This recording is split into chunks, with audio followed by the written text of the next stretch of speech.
আজি অনুষ্ঠিত হৈ যোৱা SSLC এক্সামৰ জেনেৰেল ছায়েন্সৰ MCQ সমূহৰ যিখিনি কেমিষ্ট্ৰি আৰু ফিজিক্সৰ পাৰ্ট আছিল সেইখিনি এখন ভিডিঅ'ত আলোচনা কৰা হ'ব।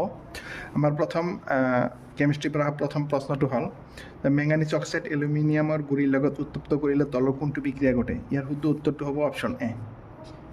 নেক্সট কুৱেশ্যন নম্বৰ 29, ইথেন অণুত এটাত কি আছে আমাৰ চাৰিটা অপশ্যন দিয়া আছে, তাৰে ভিতৰত চি হ'ব 8টা সহযোজী বান্ধনী আছে।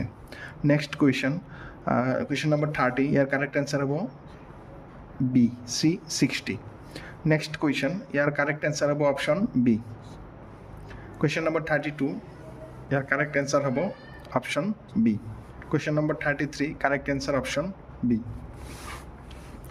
নেক্সট কুৱেশ্যন 34, ইয়াৰ কাৰেক্ট অপশ্যন হ'ব option A R1। Next question, ইয়াৰ কাৰেক্ট এনচাৰ হ'ব option A. Next question number 36, ইয়াৰ কাৰেক্ট অপশ্যন হ'ব অপশ্যন বি। নেক্সট কুৱেশ্যন 37, ইয়াৰ কাৰেক্ট অপশ্যনটো হ'ব option B. Next question number 38, শুদ্ধ উত্তৰ হ'ব অপশ্যন বি। নেক্সট কুৱেশ্যন 39, ইয়াৰ কাৰেক্ট এনচাৰ হ'ব option B. Question number 40, correct answer option A.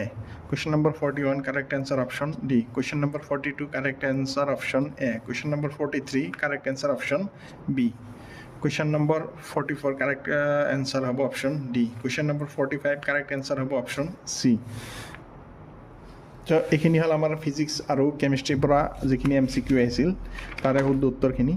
ইয়াতে যদি কিবা ভুল থাকে তেনেহ'লে আপোনালোকে এইটো কমেণ্ট কৰি জনাব পাৰিব। আপোনালোকে ভিডিঅ'টোত এটা লাইক কৰি দিব।